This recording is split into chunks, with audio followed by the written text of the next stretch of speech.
오늘은 성경적 세계관 14번째 시간입니다. 말씀의 본문은 출애굽기 3장 1절에서 10절, 설교의 제목은 이제 내가 내려가리라. 여러분 한번 따라해 주시기 바랍니다. 이제 내가 내려가리라. 하나님은 아브라함 언약에서 아브라함을 통하여 큰 민족을 형성하겠다고 약속하셨습니다. 하나님은 이스라엘 후손 70명을 이집트로 이주시키고 흉년으로부터 보호하셨습니다. 여기까지가 창세기 50장까지의 내용입니다. 이스라엘 후손이 이집트에 거주한 지 430년이 지난 후 전쟁에 나갈 수 있는 남성의 숫자가 60만 3,550명으로 기록하고 있습니다. 바로는 이스라엘 자손이 번성하는 것을 이집트를 향한 위협으로 판단하고 이스라엘 백성을 노예로 만들고 가혹한 노동으로 핍박하였습니다. 그리고 이스라엘 자손 중 남자아이가 태어나면 즉시 죽이라고 명령하였습니다. 이스라엘 자손들은 그들의 고된 노동으로 말미암아 탄식하며 부르짖고 하나님의 도우심을 간절히 구하는 그러한 상황 속에 있는 것입니다. 이러한 그 배경 속에서 이제 하나님께서 모세를 만나는 그런 내용이 출애굽기 3장의 내용인 것입니다. 이 하나님이 모세를 만나는 이 그 사건 속에서 우리 하나님이 어떤 하나님인가를 우리가 같이 살펴보기를 원합니다. 첫 번째, 우리 하나님은 고통받는 자와 함께 하신다는 겁니다. 오늘 말씀의 본문 출애굽기 3장 2절에서 4절 같이 봉독하겠습니다. 여호와의 사자가 떨기나무 가운데로부터 나오는 불꽃 안에서 그에게 나타나시니라. 그가 보니 떨기나무에 불이 붙었으나 그 떨기나무가 사라지지 아니하는지라. 이에 모세가 이르되 내가 돌이켜 가서 이 큰 광경을 보리라. 떨기나무가 어찌하여 타지 아니하는고 하니 그때에 여호와께서 그가 보려고 돌이켜 오는 것을 보신지라. 하나님이 떨기나무 가운데서 그를 불러 이르시되 모세야 모세야 하시매 그가 이르되 내가 여기 있나이다. 모세가 호렙산에서 특별한 광경을 목격합니다. 떨기나무가 있고 그곳에 불꽃이 있는데 떨기나무가 타지 않고 있는 것이죠. 그래서 그것이 신기하여 이제 자세히 어떤 그 사건인지를 살펴보려고 하는 그러한 어떤 장면들, 그 속에서 하나님께서 떨기나무 가운데서 모세를 부르시는 것입니다. 그래서 이 하나님을 어떻게 묘사하고 있냐면 하나님이 떨기나무 가운데서 계신 하나님으로 묘사하고 있어요. 그렇다면 이 떨기나무는 무엇을 상징하고 있을까요? 떨기나무는 시나이 이 광야에서 흔히 발견되는 일종의 가시덤불을 가리키고 있고, 이 나무는 주위에 고상하고 당당한 나무들과는 대조적인 앙상하고 아주 볼품없이 생긴 나무라고 합니다. 그러므로 이 떨기나무가 상징하고 있는 것은 현재 노예로 전락하여 곰핍하고 메마른 생활을 하고 있던 이스라엘 백성을 상징하고 있다는 것을 우리가 쉽게 이해할 수가 있습니다. 떨기나무 가운데 계신 하나님, 고통받고 그리고 너무 힘들어서 하나님의 도우심을 외치는 그러한 그 이스라엘 백성 가운데 계시는 하나님, 이것을 표현하려니까 이 떨기나무 가운데 계신 하나님의 그 어떤 모습이 여기에서 연출되고 있는 것입니다. 그리고 그 떨기나무에 불꽃이 있는데 그 불꽃이 이 떨기나무를 태우지 않고 있어요. 그래서 이 불꽃이 무엇인가?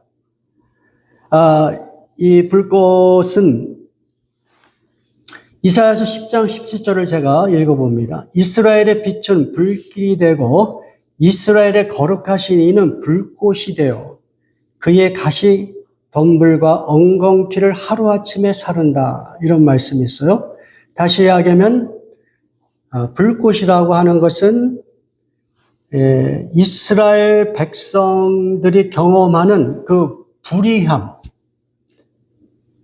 그 악함, 이런 것들을 심판하는 그 하나님의 공의, 하나님의 거룩함, 이런 것들을 상징하고 있는 것입니다. 그러니까 떨기나무라든지 불꽃이라든지 또 그 가운데 하나님께서 임재하셨다, 이런 것들은 모두 고통받는 하나님의 백성들 가운데 하나님이 함께 하신다는 것이고, 그리고 그들이 고통받는 그 원인이 되는 이 땅에서의 그 불의함, 악함, 이런 것들을 하나님께서 심판하시는 하나님이라는 것을 우리에게 가르쳐주고 있는 것입니다. 오늘날도 마찬가지죠.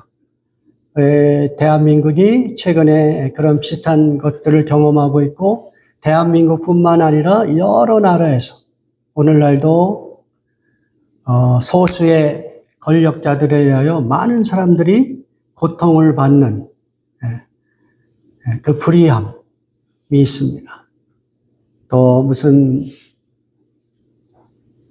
일방적으로 힘 있는 나라가 약한 나라에게 전쟁을 일으키고, 이런 것들을 우리는 그 인간들이 정말 문명화되었다고 그러고 모든 것들이 아주 발달을 하고 또 지성적으로도 성숙하다고 느끼는 자만이 가득한 그러한 세대 속에서 인간 사회 속에서 끊임없이 존재하는 그 비인간적인 그 폭력, 불의함, 부조리, 이 속에서 많은 대중들이 고통받고 있는 거예요, 사실은.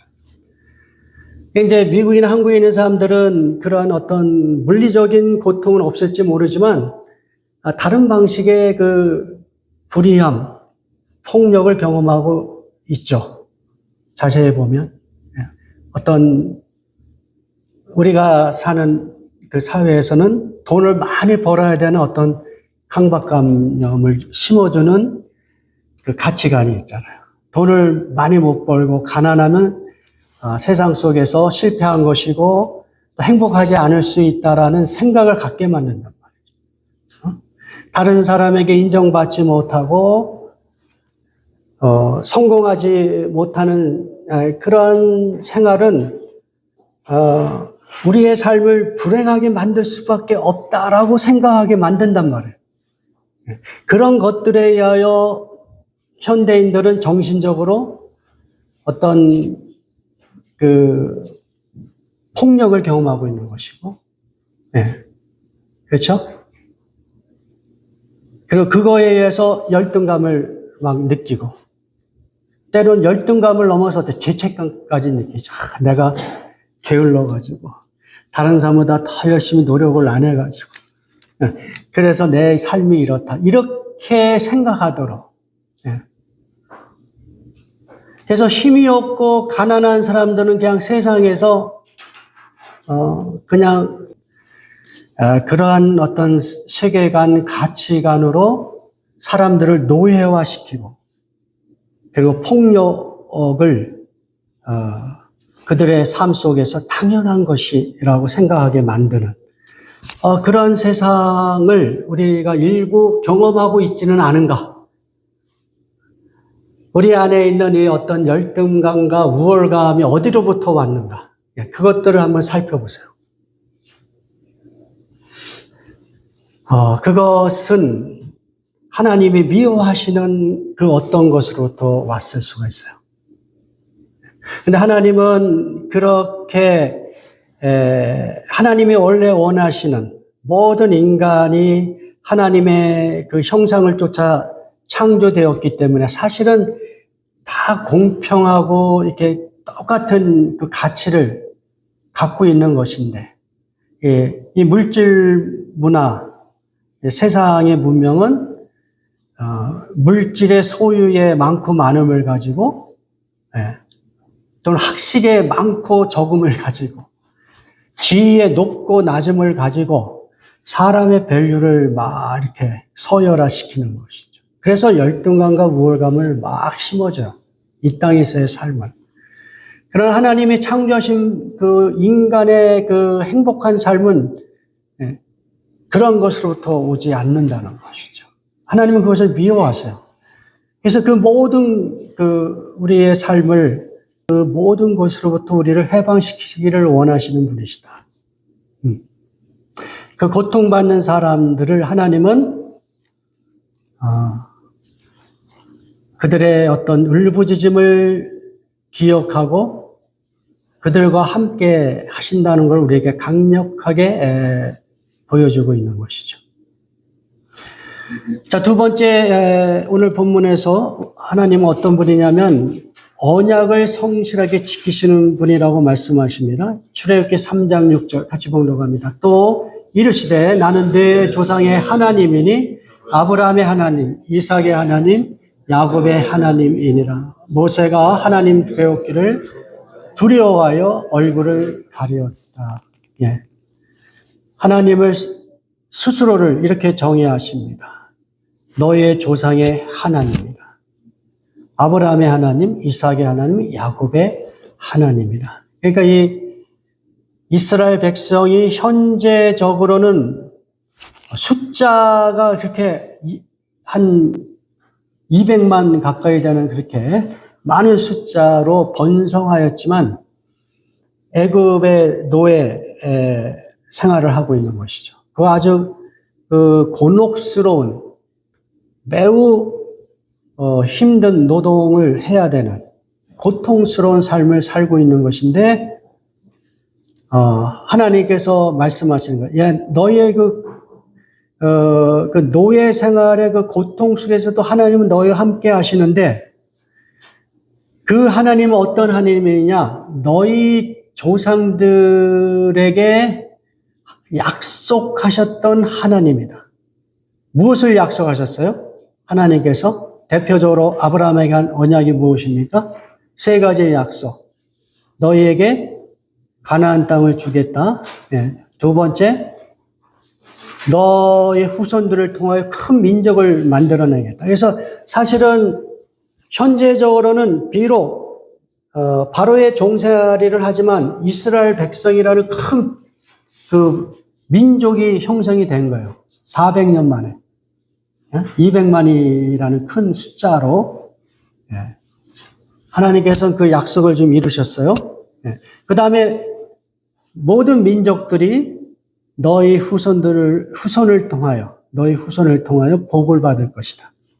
그 후손은 단수로 되어 있고 그 결국은 예수 그리스도를 이야기하고 예수 그리스도를 통하여 모든 민족이 구원을 받는 그런 하나님의 그 약속, 그 언약을 하신 하나님입니다. 하나님은 그 언약을 반드시 실행하신다. 그 언약은 그냥 가상으로 만들어진 것이 아니라 실제로 너의 조상을 따라서 역사적으로 경험하고 있는 언약의 내용들이다. 그 언약을 지금 실행하고 계시는 하나님이다.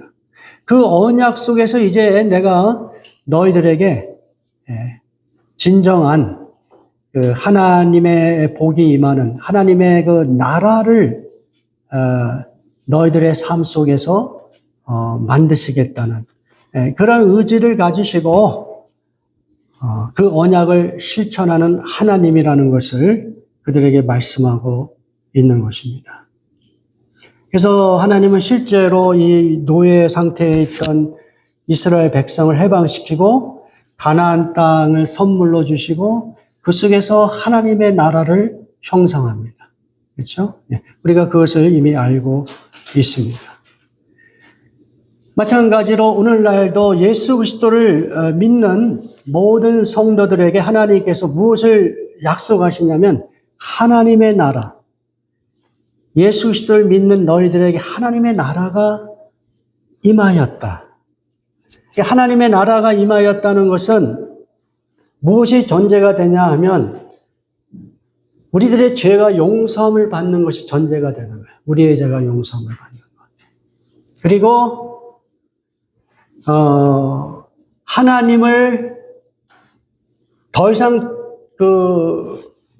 하나님의 종계로 우리를 부르셔서 우리는 하나님을 아버지라고 부르면서 하나님의 통치를 받는 그러한 하나님의 나라.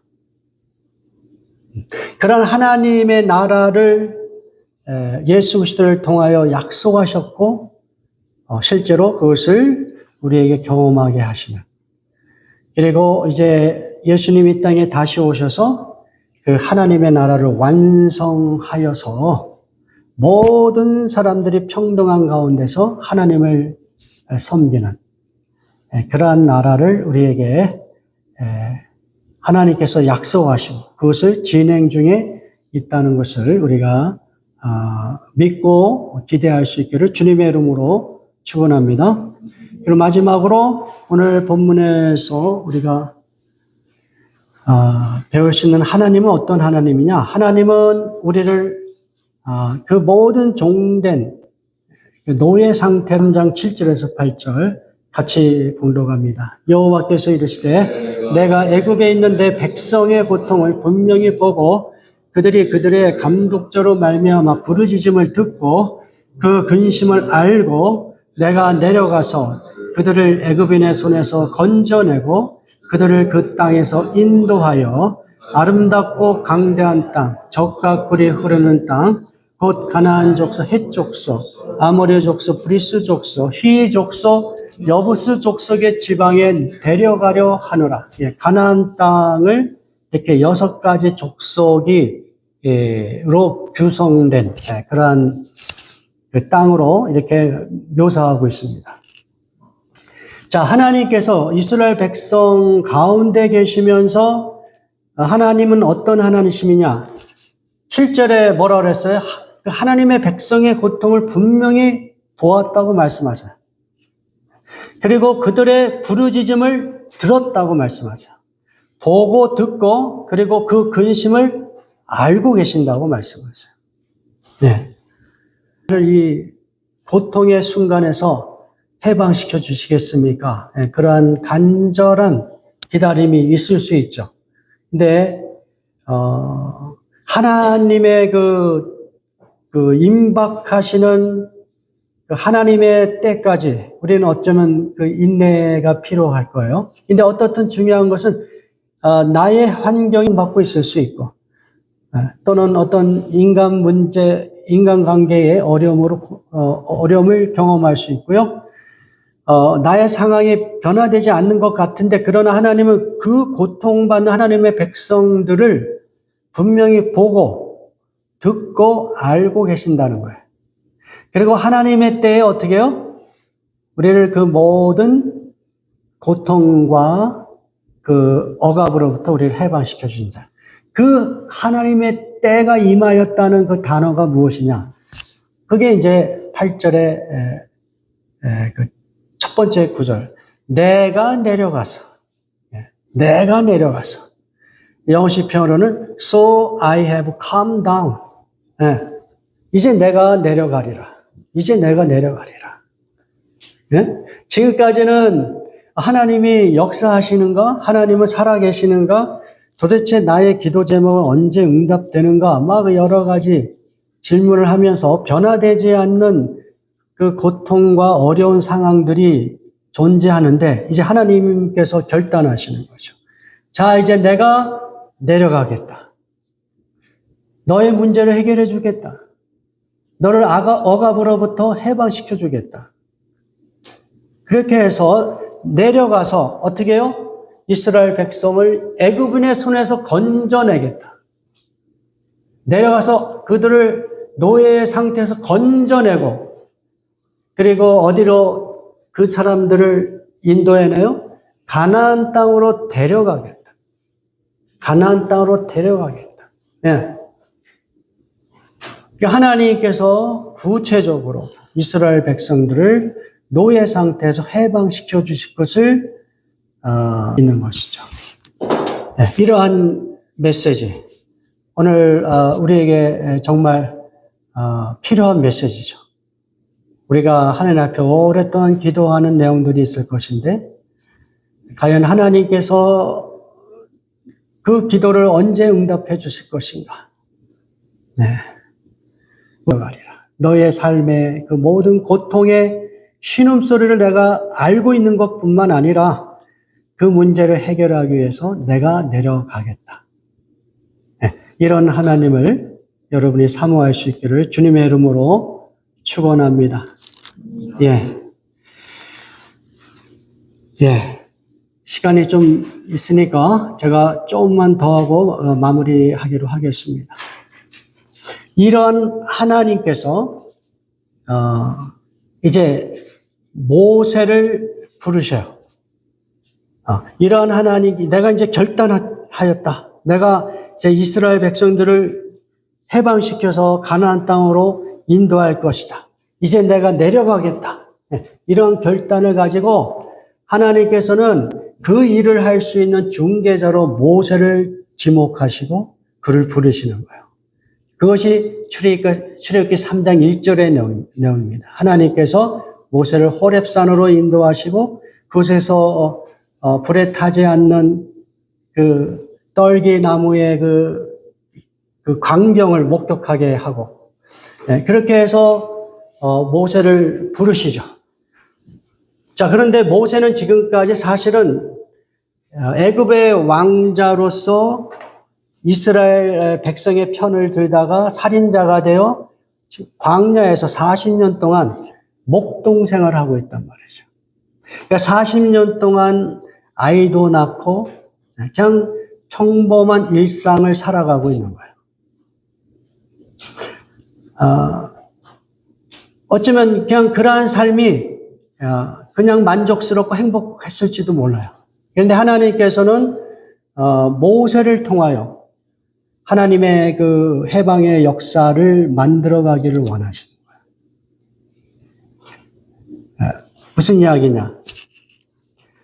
우리가 이 땅에서 하루하루의 그 일상에 충실하게 살아가는 것, 그 매우 중요하고 아주 없어서는 안 되는 하나님의 은총의 시간들이죠. 그렇죠? 하루의 일과를 생각해 보세요. 잠을 자고 일어나고 음식을 먹고 노동을 하고 사람들을 만나고 여러 가지 하는 그 활동의 시간 매우 중요한 것이죠. 모세도 그러한 그 생활을 40년 동안 한 것이에요. 근데 하나님께서 갑자기 그를 찾으시고 그를 불러내세요. 호렙산으로. 마찬가지로 하나님께서 하나님의 백성들을 이렇게 불러내는 그런 때가 있는 거예요.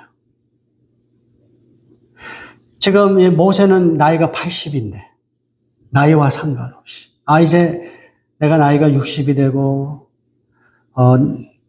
리타이어를 했기 때문에 이제 내가 이 세상에서 할 일은 이제 다 끝났다. 이게 아니에요. 그냥 내가 아주 평범한 일상을 살아가면서도 오늘 하나님의 그 메시지를 통하여 또는 여러분이 하나님과의 교제를 통하여 여러분의 그 평범한 일상을 깨트리시는 하나님의 부르심이 있을 수 있다.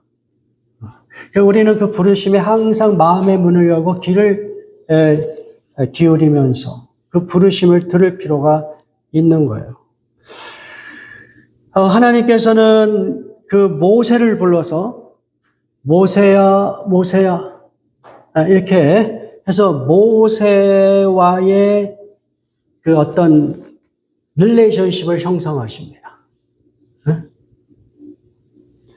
모세가 광야에서 하나님과 어떻게 충실한 교제를 하였는지 모르지만 어떻든 하나님은 이 특별한 순간에 모세와 아주 특별한 릴레이션십을 갖기를 원하시는 거예요. 그런 때가 있어요. 모세야, 모세야. 그래서 이제 모세에게 이제 사명을 주셔야 되는데 그 사명을 주기 전에 하나님께서 그에게 무엇을 요구하냐면, 모세가 주여 내가 여기 있나이다. 그러니까 하나님이 이르시되 이리로 가까이 오지 말라. 내가 선 곳은 거룩한 땅이니 내 발에서 신을 벗으라. 하나님과 특별한 관계를 이제 맺겨야 하나님이 부르셨는데 먼저 모세가 해야 될 일이 있었던 거예요. 그것은 뭐냐면 내가 하나님과 특별한 관계에 들어가기 전에 어떻게 해야 돼요? 모세의 발에 신을 벗어야 되는 거예요.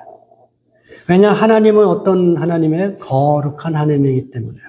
내가 선 곳은 거룩한 땅이다. 어떤 특정한 장소가 거룩하다는 얘기가 아니에요. 예루살렘이라는 그 지역이 거룩하다는 의미가 아니에요. 하나님이 계신 곳이니까 그곳이 거룩한 땅이 되는 거예요. 무슨 얘기인지 아시겠죠? 여러분이 하나님을 만나는 그 어떠한 곳이든 그곳에 하나님이 임재하시고 하나님과 특별한 릴레이션십을 가질 수 있다면 그것이 거룩한 땅이 되는 거예요. 그런데 그 하나님과 교제하기 위해서 어떻게 해야 된다? 너의 신을 벗어야 된다. 이것은 매우 상징적인 메시지예요. 지금까지 내가 살아왔던 이 평범한 일상, 고집부러웠던 삶의 방식, 이런 것들을 벗어버리라는 거예요. 너의 어떤 주장, 내가 결코 포기하고 싶지 않은 그 어떤 것들 다 벗어버려라. 그리고 이제 어떻게 해요? 하나님과의 관계 속에서 이제 하나님의 말씀에만 순종해야 되는 그거를 원하시는 거예요. 그래서 하나님과 특별한 관계를 가지려면 여러분이 모세와 같이 신을 벗어야 돼요. 여러분이 고집하고 있는 것, 대부분의 고집은 사실은 성령의 역사가 아니라 우리 탐욕부터 오는 것이고 마귀는 그 탐욕을 가지고 고집을 사용하기를 원하죠. 그래서 그들의 삶을 무너뜨리려. 지금 독재를 행하는 그 지도자들이 잘 나가다가 마지막 순간에 실수하는 게 바로 그거예요. 하나님께서 그들에게 그 독재자나 어떤 고집을 부리는 사람들에게 자기가 갖고 있는 그 고집과 그 탐욕을 결코 포기하지 않도록 그것이 아주 어리석은 것임에도 누가 봐도 분명하게 어리석은 것임에도 불구하고 그것을 끝까지 주장하다가 그렇죠? 역사적으로 보면 끝까지 주장하다가 그 고집 때문에 이게 심판을 받는 그런 것도 있어요. 왜 그럴까요? 그들이 하나님 앞에 자기 신발을 벗지 않고 자기 신발을 계속 신으면서 자기 길을 가려고 했기 때문에 그래요.